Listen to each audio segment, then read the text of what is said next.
স্মৃতি cartoon house.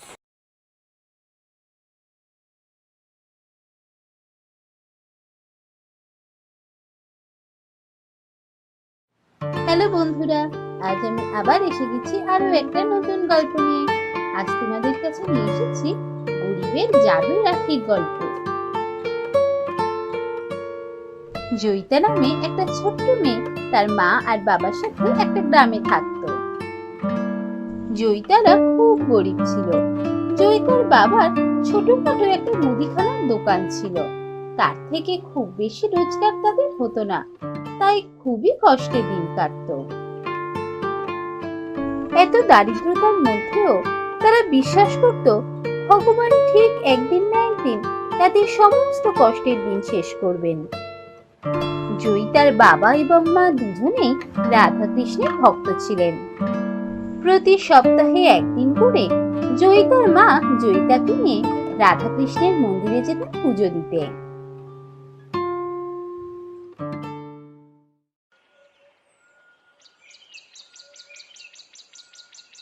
আচ্ছা মা, আমরা প্রত্যেক সপ্তাহে মন্দিরে পুজো দিতে আসি কেন?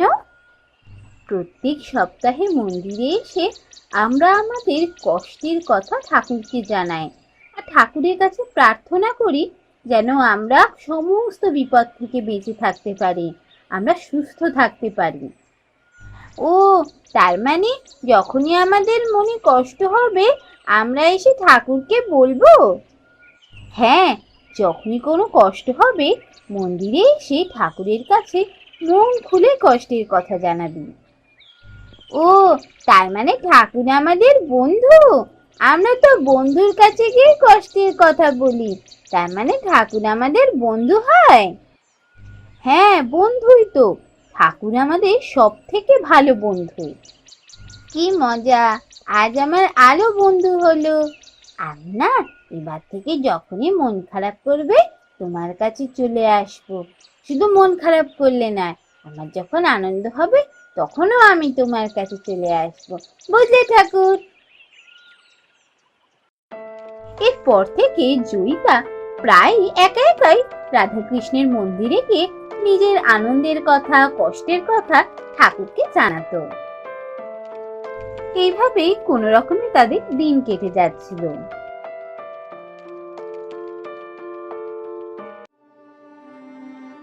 এরপর হঠাৎ করে গ্রামে মরক দেখা দিল। অনেক গ্রামবাসীর মতো জয়িতার বাবাও দুরারোগ্য রোগে মারা গেলেন। বাবা মারা যাওয়ার পর জয়িতাদের আরো কষ্টের দিন কাটতে লাগলো। জয়িতার মা খুব ভোর ভোর উঠে বাড়ির সমস্ত কাজ সারতেন, তারপর দোকানে যেতেন। সারা দিন দোকানে বসার পর রাত্রিবেলা বাড়ি ফিরে এসে আবার কাজ করতেন। এইভাবে বেশ কয়েকটা দিন কেটে গেল।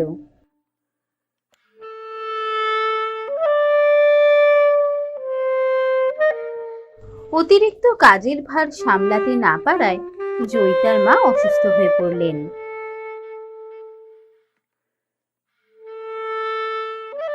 মা, মা, তোমার কি হয়েছে গো? তোমার গায়ে তো গরম কেন? আর তুমি উঠছো না কেন?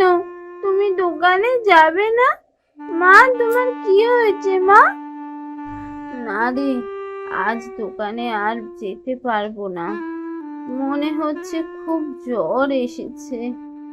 আমার খুব শরীরটা খারাপ হচ্ছে। আজ আর কিছুই করতে পারবো না। তুই কোথাও যাস না, এই ঘরেই থাক। আমি আজ আর দোকানে যাব না। মায়ের কত জ্বর, মা তো উঠতেই পারছে না। কি করি? বাবারও এরকম শরীর খারাপ হলো, তারপর তো বাবা চলেই গেল। কি করি তখন? না না, মাকে এরকম শরীর খারাপ নিয়ে শুয়ে থাকতে দিলে চলবে না। আমি না বৈদ্য মশাইয়ের কাছে যাই, বৈদ্য মশাইকে গিয়ে ডেকে নিয়ে আসি। না, আমি বৈদ্য মশাইয়ের কাছেই যাই।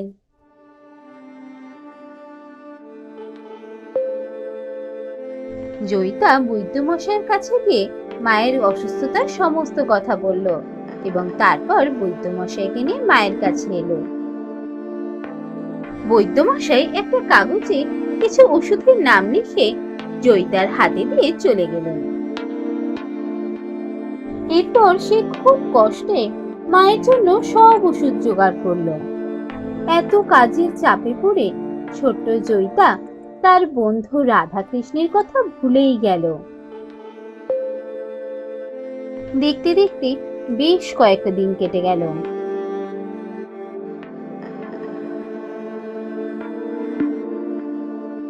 জয়িতার মা ধীরে ধীরে আরো অসুস্থ হয়ে পড়লেন। মা তো সুস্থ হচ্ছেই না, এবার আমি কি করব?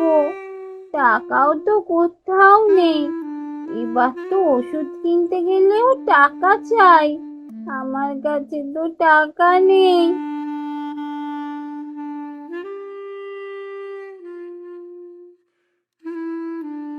ওই তো ঠাকুরের কাছে লক্ষ্মীর ভার রয়েছে, ওটাতে দেখি কিছু যদি টাকা থাকে। আচ্ছা, আমি গিয়ে আমার বন্ধুকে বলবো। বন্ধুর কথা তো আমি ভুলেই গিয়েছিলাম।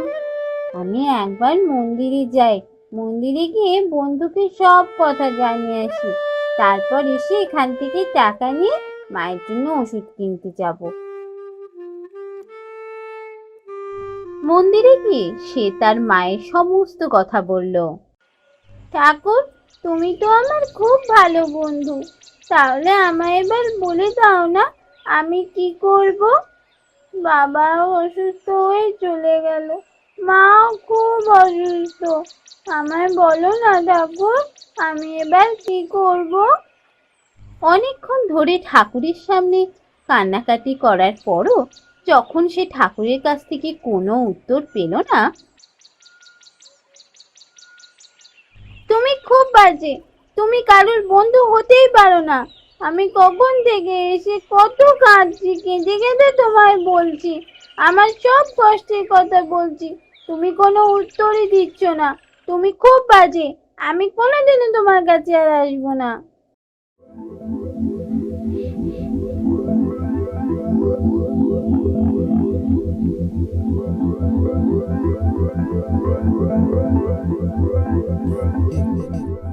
কি হলো খুকি, তুমি কাঁদছো কেন?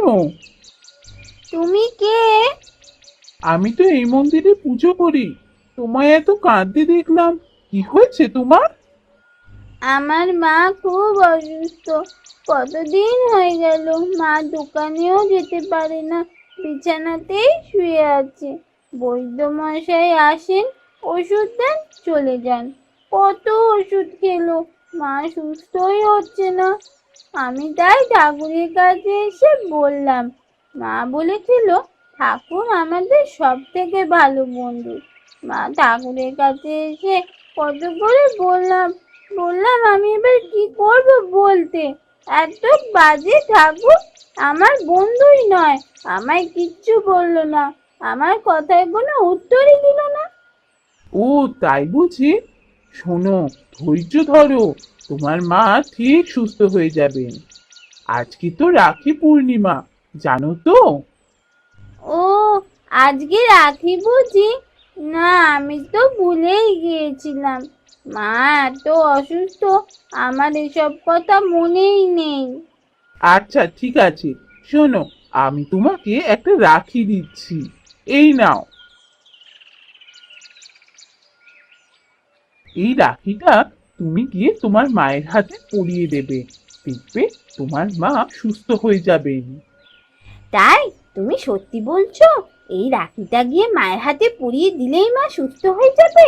আর আমাকে বৈদ্যমশাইকে আনতে হবে না, মাকে ওষুধও খেতে হবে না? না, আর কোনো ওষুধ খেতে হবে না, তোমার মায়ের হাতে এই রাখিটা পরালেই তোমার মা সুস্থ হয়ে যাবেন। যাও বাড়ি গিয়ে মায়ের হাতে রাখিটা পরিয়ে দাও। তুমি কত ভালো, তুমি আমার খুব ভালো বন্ধু। আর ঠাকুর কি বাজে, ঠাকুরের সাথে আমি কোনোদিনও আর কথা বলবো না, ঠাকুর খুব বাজে। এরপর জয়িতা বাড়ি গিয়ে মায়ের হাতে ওই রাখিটা পরিয়ে দিল।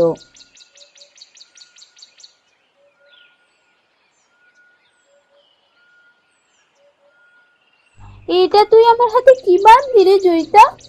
বাঁধার সাথে সাথে জ্বর তো পুরো কমে গেল, আর একটুও তো কষ্ট হচ্ছে না।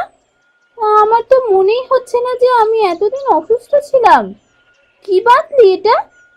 জানো মা, আমি মন্দিরে গিয়ে তোমার সব কথা বললাম, আর ঠাকুর এত বাজে আমার কোনো কথার উত্তরই দিল না। তখন মন্দিরে একজন নতুন পুরোহিত মশাই এসেছেন। উনি পুজো দিতে এসেছিলেন। আমায় কাঁদতে দেখে আমায় জিজ্ঞাসা করলেন আমার কি হয়েছে। আমি সব বলতে আমাকে একটা রাখি দিলেন। বললেন এই রাখিটা তোমার হাতে পরিয়ে দিলেই তুমি সুস্থ হয়ে যাবে। আমি ওই রাখিটা এসে তো তোমার হাতে পরিয়ে দিলাম, আর তুমি সুস্থ হয়ে গেলে। তাই তুই ঠিক বলছিস, নতুন পুরোহিত মশাই এসেছেন। তাহলে গিয়ে পুজো দিয়ে আসি, আর পুরোহিত মশাইয়ের সাথেও কথা বলে আসি, ওনাকে জানিয়ে আসি ওনার দেয়া রাখি পরে আমি সুস্থ হয়ে গেছি।